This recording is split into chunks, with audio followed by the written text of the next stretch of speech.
welcome back to new video here, Mickey Reaction! If you are new here, don't forget to subscribe and like this video. And now, let's get started in our story today. Hi, I'm Molly. Something terrible happened to me last year because of my best friend Julie. It sounds crazy, but I was stuck at the bottom of the sea for 36 hours. She was stuck? Yes, at the bottom of the sea, underwater. Oh my for God! 36 hours, which is more than a day. So Yes, you'll of see that I'm course. not making it up when you hear my whole story. Okay, tell me. It all started when Julie showed me a photo. Molly, check this out. So I took her phone. Ethan, a guy that Julie met on Instagram, was holding the steering wheel of a boat and smiling. I never liked this guy, and this photo made me like him even less. Oh, It what? was so obvious that He's he was just a handsome. spoiled rich kid. So, I said, and gave the phone back to her. I could tell that she wanted something from me. He's inviting us to spend the weekend on his boat. Oh, that's I great. pretended not to understand. Us? How does he know me? He barely even knows you. You just message each other. She said, we talked on the phone for hours last night. Trust me, he's a great guy. Come on, let's go together. I immediately said, no way. What am I going to do on a boat with a total stranger for 2 days? So she said something she knew would work. What if he's a psycho? Are you going to leave me alone with a guy like that? No, of course. This was the same sentence I Please, used on her just go last with month. her. I asked her to come with me when I was meeting a guy for the first time. So we went to the date together. Oh, She great. basically meant, now it's your turn. I had to say yes. On Saturday morning, we took a 3-hour bus ride to the beach town where Ethan lived. Okay. He picked us up and drove us to the boat. Oh, he has a Porsche. It wasn't too big, but it was so luxurious. Wow. There were 2 cabins below deck. Julie and I took over the big one. Ethan didn't seem like such a bad guy. I thought maybe I was wrong about him. When we came back, Maybe. we were surrounded by water already on our way.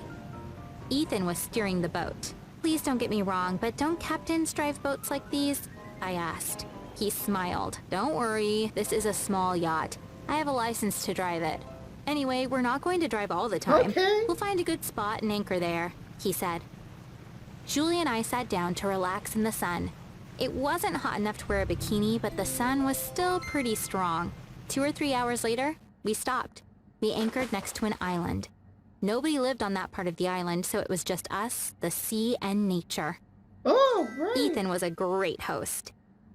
He prepared all the food by himself. It felt like summer, even though it was the end of November.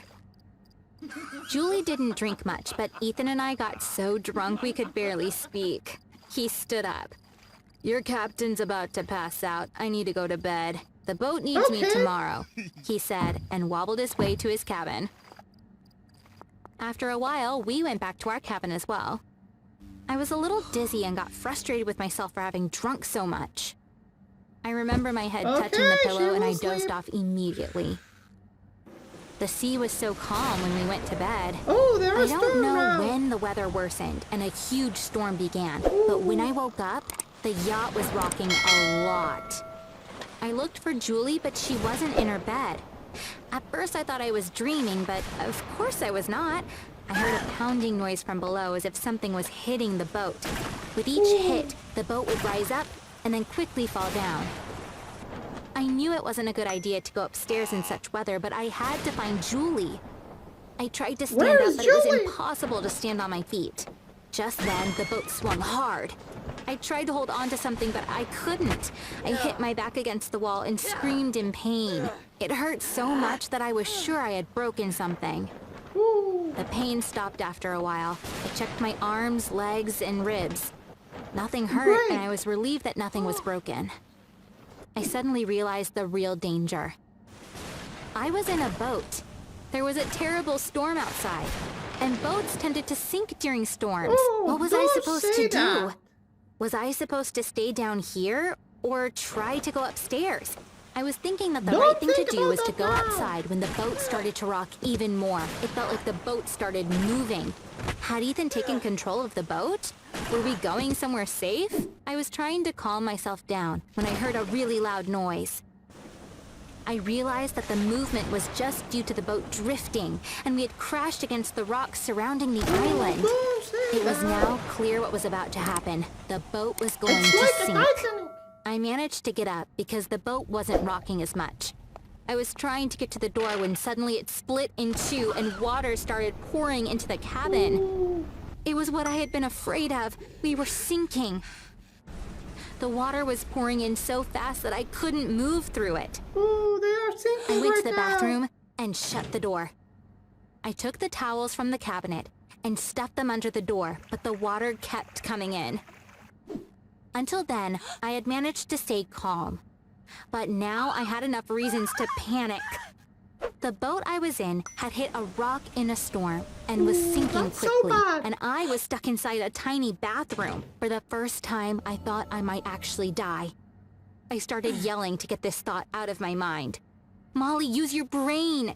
Come on! You have to find a way to get out of here. Use your brain. The bathroom kept filling with water, which had by now reached my knees. I stood up on the toilet. It was impossible to get out of here. The water was going to fill up this tiny bathroom soon. I don't know how much time had passed. I had resigned myself to my fate and was just waiting. The water was now up to my chest. At this point, I noticed that the bathroom seemed to be filling up more slowly. Was it a good idea to try to open the door, or was I supposed to wait until help came? But the water was still rising, albeit slower. Would I be able to survive until someone came to rescue me? There was no guarantee that someone would come. I decided to do a small experiment. I took a deep breath and dived in. I turned the door handle and pushed, but the door wouldn't budge. I tried again, but no luck. I came up when I was out of breath. Obviously, the boat had sunk. The door wouldn't open because the cabin was probably full of water. I was still alive, and I wasn't giving up. But what about Julie? Until that moment, I hadn't cried, but now I started sobbing and couldn't stop. Oh, please don't add Meanwhile, the water had risen more. What's worse, taking deep breaths while crying had used up a lot of oxygen, and I could feel there wasn't much of it left. I was in such bad shape that I couldn't tell how much time had passed. The water was now up to my chin. I was cold, I was hungry, I was thirsty, I was tired and very sleepy. For a moment, I thought, let yourself go and let it all end. As a medical student, I was aware that it was hypothermia that made me think like this. I had been in cold water for a long time, so my body temperature had fallen, and it was going to continue to fall. I was losing hope that help would come. We weren't in open water, but who would look for us? Neither my parents nor Julie's knew that we were here.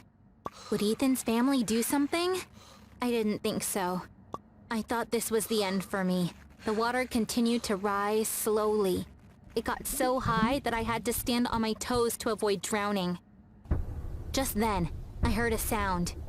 It was like someone had hit something a few times. I held my breath. The sound stopped. Maybe there was no sound.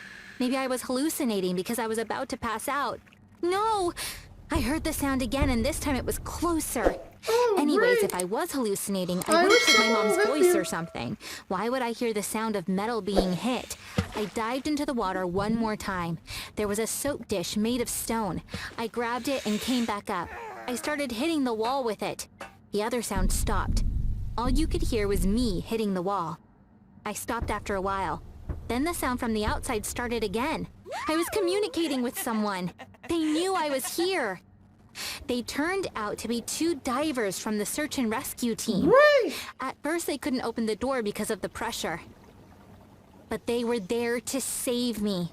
After a while, they managed to get me out of the bathroom, and then out of the boat. There were doctors on the search and rescue ship. They had a lot of experience with such situations, and were able to help me recover from hypothermia.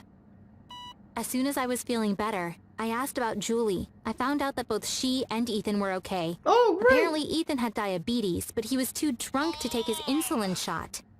Diabetes patients lose consciousness in such situations and go into a coma after a while.